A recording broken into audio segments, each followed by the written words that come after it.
नमो नमः। एमए पूर्वार्ध के प्रथम प्रश्न पत्र वैदिक साहित्य में संकलित ऋग्वेदिक सूक्तों में अब हम आज नासदीय सूक्त के बारे में सामान्य जानकारी को प्राप्त करेंगे। नासदीय सूक्त ऋग्वेद के 10वें मंडल का 129वां सूक्त है। इसके ऋषि परमेष्टि प्रजापति और इसके जो देवता हैं वे परमात्मा हैं। परमेश्वर जो हैं परमात्मा इसके देवता माने गए और इसके छंद जो ये त्रिष्टुप छंद में ये निबद्ध है। परीक्षा उपयोगी है। सामान्य जानकारी रखने के नासदीय सूक्त ऋग्वेद के 10वें मंडल का 129वां सूक्त है। इसके ऋषि परमेष्टि प्रजापति और छंद इसमें है जो त्रिष्टुप छंद है और इसके जो देवता हैं वे परमात्मा है। अब हम नासदीय सूक्त में जो परमात्मा का जो देवता का जो स्वरूप है वो नासदीय सूक्त में किस प्रकार से उल्लेखित किया गया है उसके बारे में सामान्य जानकारी को आज हम प्राप्त करेंगे। नासदीय सूक्त ऋग्वेदिक ऋषियों की अलौकिक दार्शनिक चिंतन धारा का मौलिक परिचायक है। इस सूक्त के अनुसार सृष्टि के आरंभ में न तो असत था, न सत था, न दिन था और न रात थी। सृष्टि का अभिव्यंजक कोई भी चिन्ह उस समय विद्यमान नहीं था। यानी यह सूक्त हमें सृष्टि उत्पत्ति के उस समय की स्थिति को बताता है कि जब सृष्टि की उत्पत्ति हुई थी तब सृष्टि पर कोई भी सत्य या असत्य या चेतन अचेतन तत्व न दिन था न रात थी और सृष्टि का अभिव्यंजक कोई भी तत्व आज हमें जो सूर्य चंद्रमा तारे आदि जो दिखाई दे रहे आकाश है ना अंतरिक्ष, यह उस समय सृष्टि के आरंभ में कोई भी तत्व विद्यमान नहीं था। यह नासदीय सूक्त हमें सृष्टि उत्पत्ति के उस रहस्य को बता रहा है कि जो सृष्टि की जो उत्पत्ति है वह किस तरह से हुई है, उस सृष्टि की विद्यमानता में कौन सा तत्व पहले उत्पन्न हुआ है उसके अंतर्गत हमें उल्लेखित कर रहा है कि इस सृष्टि में सर्वप्रथम काम उत्पन्न हुआ जो संकल्प था, जैसा कि संकेत प्राप्त है मनोरेतः प्रथमम यत आशितः, और इसी काम की अभिव्यक्ति सृष्टि के नाना अस्त्रों में प्रतिफलित होती है। उस समय एक ही तत्व था जो वायु के बिना भी श्वास लेता था और अपनी स्वाभाविक शक्ति से जीवित था। प्रातिभ अनुभूति से ऊपर अद्वैत तत्व की प्रतिष्ठा ही इस गंभीर सूक्त का गूढ़ रहस्य है। सृष्टि की ध्रुवीयता अथवा कारणवाद की गंभीरता ऐसी है कि जिससे यह जानना कठिन है कि सृष्टि परमाणु से उत्पन्न हुई या सत्व रज तम नामक 3 तत्वों से बनी या माया से संभूत हुई है। यानी सृष्टि की उत्पत्ति का जो रहस्य है उसके न तो वैज्ञानिक जान पाए हैं कि सृष्टि परमाणु से उत्पन्न हुई है या सत्व रज या तम नामक 3 तत्वों से बनी है या माया से संभूत हुई है। यह एक गूढ़ गुत्थी है, यानी एक गूढ़ रहस्य है जिसका निर्णय अभी तक नहीं हो सका है। सृष्टि की वास्तविकता दुर्बोधम है, यही इस सूक्त का तत्व है। यानी सृष्टि के रहस्य को समझना मानव के साथ में, न किसी वैज्ञानिक के हाथ में, और न कोई ऐसा प्रयोग है जिसके द्वारा हम ये सिद्ध कर सके कि सृष्टि के प्रारंभिक तत्व में सृष्टि की क्या स्थिति थी। पूर्ववर्ती ऋग्वेदिक सूक्तों में अधिकांशतः किसी न किसी देव की स्तुति की गई है और उनमें विभिन्न देवों की विभिन्न विशेषताएं वर्णित की गई है। अतः उक्त सूक्तों में देववाद का दर्शन होता है। पुरुष सूक्त सदस्य सूक्तों में किसी देव का नहीं अपितु महामहिम व्यक्ति से संपूर्ण पुरुषत्व का वर्णन किया गया है जिसकी भी विभिन्न विशेषताएं बताई गई है। हमने इससे पहले पुरुष सूक्त पढ़ा था जिसमें परमेश्वर पुरुष से यह सृष्टि उत्पन्न हुई है, तो उसका हमने उल्लेख किया। तो उसी के संदर्भ में बता रहे हैं कि इन सूक्तों में पुरुषवाद के दर्शन होते हैं, किंतु प्रस्तुत सूक्त में सर्वप्रथम ऐसे तद एकम का प्रतिपादन किया गया है जो न देव है न व्यक्ति युक्त कोई पुरुष है अपितु व्यक्तिहीन एक दार्शनिक तत्व है। यानी जो नासदीय सूक्त जो है वह हमें यह बताता है कि सृष्टि उत्पत्ति के संदर्भ में एक व्यक्तिविहीन तत्व है जो एक दार्शनिक तत्व है। इस प्रकार प्रस्तुत सूक्त से वैदिक विचारधारा में एक ऐसे दार्शनिक तत्ववाद का सूत्रपात हो जाता है जिसका विकसित स्वरूप उपनिषदों में हमें प्राप्त होता है। ना सत न असत है ना, यानी सृष्टि के आरंभ में न तो कोई असत यानी अभावात्मक तत्व था और न कोई सतात्मक था। इसीलिए कह रहे हैं कि नासदीय सूक्त में न प्लस असत से आरंभ होने के कारण इस सूक्त को नासदीय सूक्त कहते हैं। इसके ऋषि प्रजापति परमेष्टि है, देवता के रूप में भाववृत्त अर्थात सृष्टि स्थिति और प्रलय के अधिष्ठदाता परमात्मा है। यानी इस सृष्टि को बनाने वाले और सृष्टि का विनाश करने वाले ये परमात्मा ही इसके देव हैं। सृष्टि का वर्णन ही देव रूप में कल्पित है। सप्त मंत्रणात्मक इस नासदीय सूक्त में त्रिष्टुप छंद का प्रयोग हुआ है। यानी यह जो नासदीय सूक्त है यह 7 मंत्रों में निबद्ध है और इसमें त्रिष्टुप छंद का प्रयोग किया गया है, जिसमें 11-11 अक्षर होते हैं और पूरे इस मंत्र में टोटल कुल 44 अक्षर होते हैं। सूक्त के प्रारंभिक मंत्र में तत्व चिंतक ऋषि की जिज्ञासा के दर्शन होते हैं। मंत्र का पूर्वार्ध ऋषि के द्वारा निर्धारित किए गए तथ्य का प्रतिपादन करता है और उत्तरार्ध उनकी किसी जिज्ञासा को प्रस्तुत करता है कि सृष्टि पूर्व प्रलय काल में क्या थी। उस समय न असत था, न सत था, न अंतरिक्ष था और न पर या सर्वोच्च आकाश था।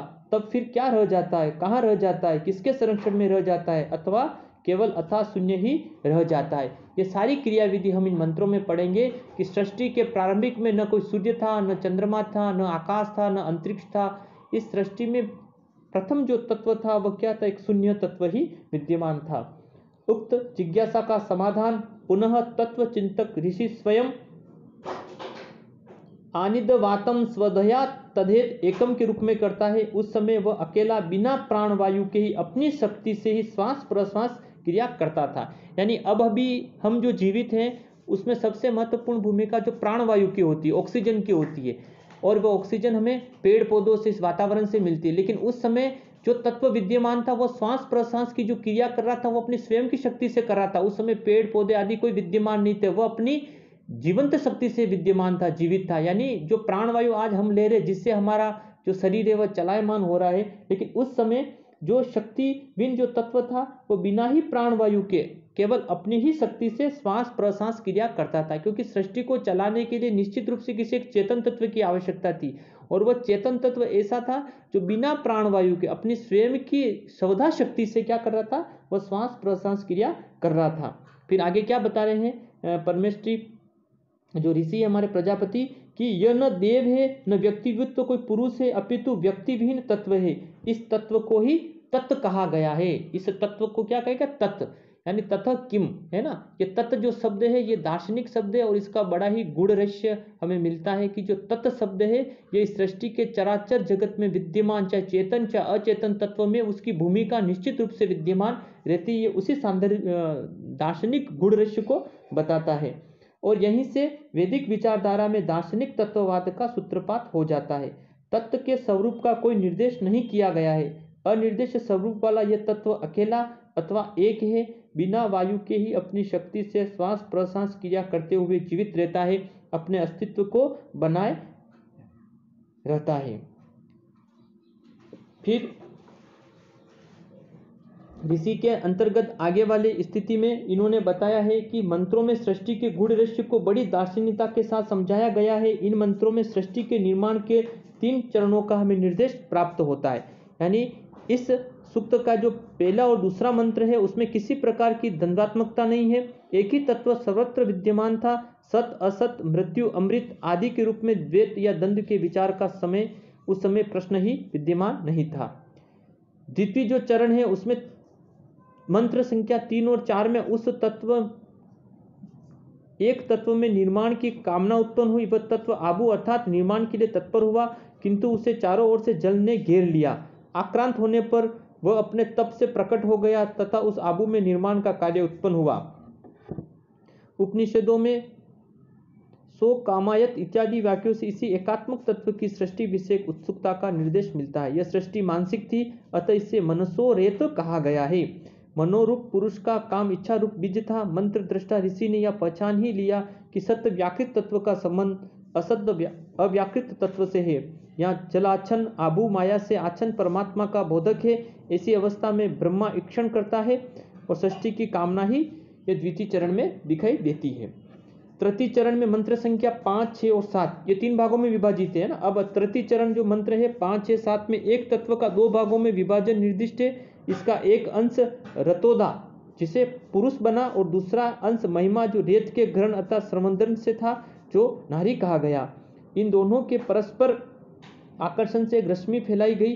5वीं ऋचा में महिमा रूप अंश को स्वधा तथा रतोदा अंश को प्रयति शब्द से निर्दिष्ट किया गया। स्वधा से तात्पर्य बीज धारण करने वाली शक्ति तथा प्रियता से तात्पर्य आगे फेंकने वाली अर्पण करने की शक्ति। इस प्रकार सृष्टि के आरंभ में स्त्री पुरुष के रूप में द्वैत का निर्माण हुआ। अंतिम दो ऋचाओं में ऋषि ने यह दिखाया कि सृष्टि का रहस्य अगम्य है, देवताओं को भी यह रहस्य ज्ञात नहीं है। सबका नियंत्रण करने वाला परमात्मा संभवतः यह जानता है अथवा नहीं जानता। यानी अंतिम जो मंत्र दो ऋचाएं हैं उसमें यह बताया गया है कि सृष्टि के रहस्य को देवगण भी नहीं जान पाए, देवता भी नहीं बता सकते हैं, क्योंकि देवताओं के ऊपर भी एक देवता विद्यमान है जो परमात्मा कहा जाता है। यानी देवगणों के पास बहुत सारी शक्तियां विद्यमान है, लेकिन देवगण इस सृष्टि के रहस्य को नहीं समझ पाते, क्योंकि उनके ऊपर भी एक नियंत्रण तत्व है, वो परमात्मा है, और उस परमात्मा को भी यह रहस्य मालूम नहीं है कि सृष्टि का निर्माण किस तरह से हुआ। इस प्रकार नासदीय सूक्त सृष्टि की उत्पत्ति का गुण निर्देश करने के साथ साथ दार्शनिक चिंतन धारा का भी मौलिक निर्देशक है। ऋग्वेद में ऐसी गूढ़ता से पूर्ण सूक्त अति अल्प है। ये सूक्त सिद्ध करते हैं कि दार्शनिक दृष्टि से ऋग्वेद काल में इस प्रकार की कितनी उदारता ऋषियों ने प्राप्त की थी। जड़वादी चिंतक भी इस सूक्त की गंभीरता के समक्ष नतानत होगा, इसमें संदेह नहीं है। इस प्रकार नासदीय सूक्त एक महत्वपूर्ण दार्शनिक सूक्त है जो हमें मूल रूप से सृष्टि की उत्पत्ति की कथा का निर्देशन करता है। इसीलिए विद्वत समुदाय में इस सूक्त को सृष्टि उत्पत्ति सूक्त के नाम से भी जाना जाता है। यह सूक्त समीक्षकों की दृष्टि में ऋग्वेदी ऋषियों की अलौकिक दार्शनिक चिंतन धारा का मौलिक परिचायक है। इसमें प्रजापति ऋषि ने जगत की प्रारंभिक स्थिति का वर्णन करते हुए आकाश आदि के कर्ता परमात्मा देवता की स्तुति की है। इस सूक्त में देव सूक्तों से जिनमें की विभिन्न देवों की स्तुतियां की गई है, पुरुष सूक्त सदस्य सूक्तों से जिसमें महामहिम व्यक्तित्व संपन्न पुरुष का वर्णन किया गया है। आगे बढ़कर तत्व के रूप में अर्थात व्यक्ति विहीन दार्शनिक तत्व का प्रतिपादन इसमें किया गया है। इस प्रकार इस सूक्त से वैदिक विचारधारा में दार्शनिक तत्ववाद का सूत्रपात हो गया। तत्व चिंतन में जिज्ञासा प्रमुख स्थान रखती है, अतः प्रथम मंत्र में तत्व चिंतक ऋषि की जिज्ञासा के दर्शन हमें प्राप्त होंगे। प्रस्तुत मंत्र का पूर्वार्ध ऋषि के द्वारा निर्धारित किए गए तथ्य का प्रतिपादन करता है और उत्तरार्ध उनकी निजी जिज्ञासा को प्रस्तुत करता है। प्रथम मंत्र में विचार किया गया है कि सृष्टि से पूर्व प्रलय दशा में क्या था। मंत्र का पूर्वार्ध भाग कहता है कि तब न असत था, न सत था, न अंतरिक्ष था और न सर्वोच्च आकाश था। किसी भी परिमाणशील पदार्थ के दो धर्म होते हैं, सत्व और असत्व। दूध से दही बनता है, दही में जब दधि रूप सत्य धर्म आ जाता है तो दुग्ध रूप असत्य धर्म भी उसमें रहता है, और फलतः उस समय दही दधि रूप से सत्य है अर्थात दधि के नाम से युक्त है, और दुग्ध रूप से असत्य है। क्योंकि अगर दही है तो दही में दूध की सत्ता विद्यमान रहेगी, क्योंकि दही का जो कारण है वह दूध है। ऐसा नहीं है कि दही बन जाने पर दूध की सत्ता विद्यमान नहीं रहती, दही उस समय सत्य बन जाता है और दूध क्या हो जाता है, असत्य हो जाता है, वह हमें दिखाई नहीं देता है, लेकिन दही का जो निर्माण हुआ है वह दूध से हुआ। इसी प्रकार सृष्टि की उत्पत्ति में भी यही रहस्य समझा जाता है, अर्थात दुग्ध का नाम रूप से रहते। इस प्रकार सत असत परस्पर आक्षेपित शब्द हैं जो पदार्थ की परिणाम संबंधी परस्पर आपेक्षिक अवस्था को सूचित करते हैं।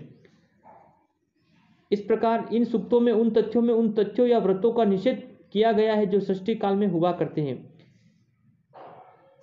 यहाँ बताया गया है कि सृष्टि में बिना वायु की अपनी शक्ति से वह प्राण तत्व श्वास प्रश्वास क्रिया करते हुए जीवित रहता है या अपने अस्तित्व को बनाए रखता है। इससे स्पष्ट होता है कि यह तत्व कोई जड़त्व नहीं है, अपितु कोई चेतन तत्व है, क्योंकि जड़त्व के विषय में यह कहने की आवश्यकता ही नहीं है कि वह बिना वायु के अनंत गति करता है। मूल जड़त्व की सत्ता का प्रतिपादन करते हुए इसमें बताया गया है कि मूल जड़त्व को तमस कहा गया है और सत्य एवं रजस का प्रलय काल में निषेध किया गया। तत्ववेताओं ने चिंतन कर असत्य में सत्य का संबंध पाया, अर्थात यह जान लिया कि असत्य अर्थात नाम रूप आदि विहीन से सत्य अर्थात नाम रूप आदि युक्त का उद्भव होता है। जगत सृष्टि की प्रक्रिया में सर्वप्रथम परतत्व को जगत सृष्टि करने की कामना हुई। इसके बाद के विकास की स्थिति में चेतन और अचेतन का जाल मध्य में नीचे तथा ऊपर सर्वत्र सभी जगह फैल गया। इस जाल में भोग्य अर्थात अचेतन नीचे की अर्थात निकृष्ट एवं नियमय था और भोक्ता अर्थात चेतन तत्व उत्कृष्ट और ऊपर की ओर था। इस कारण से संसार उत्पन्न हुआ और इसका समाधान करते हुए ऋषि कहते हैं, इयम विसृष्टि यत आवभो यदि वा दधे यदि वा न यो अश्य अध्यक्ष परम योमन सो अंग वेदी यदि वान वेद। अर्थात ये विविध प्रकार की सृष्टि जिस प्रकार उपादान और निमित्त कारण से उत्पन्न हुई है वह कारण अर्थात ईश्वर ही है, इस सृष्टि को धारण किए हुए हैं, उसके अतिरिक्त अन्य कोई धारण किया हुआ नहीं है। इस सृष्टि का जो स्वामी ईश्वर उत्कृष्ट सत्य रूप आकाश के सदस्य अपने प्रकाश में या आनंद स्वरूप रूप में प्रतिष्ठित है। इस प्रकार से वह सुख स्वरूप परमात्मा ही उनको जानता है, उसके अतिरिक्त इसको कोई नहीं जानता है। इस प्रकार इस नासदीय सूक्त में सृष्टि रहस्य के उस गूढ़ रहस्य को समझाने का हमें प्रयास किया गया है कि सृष्टि किस तरह से उत्पन्न हुई है, और उस गूढ़ रहस्य को न तो देवगण जान पाए, उस गूढ़ रहस्य को सिर्फ एक परमात्मा जो तत्व है वही उसको जानता है। इस प्रकार एम पूर्वार्ध में यह ऋग्वेद के 10वें मंडल का 129वां नासदीय सूक्त परीक्षा उपयोगी है, और इसमें 7 मंत्र है। और इसका हमने अभी देखा कि इसका जो ऋग्वेद के 10वें मंडल का 129वां सूक्त है, इसके ऋषि परमेष्टि प्रजापति है, छंद त्रिष्टु पे, तथा इसके देवता परमात्मा है। आगे वाली क्लास में हम इसके मंत्रों का, जो इसमें 7 मंत्रों में यह विभाजित है, उनका हम अध्ययन करेंगे।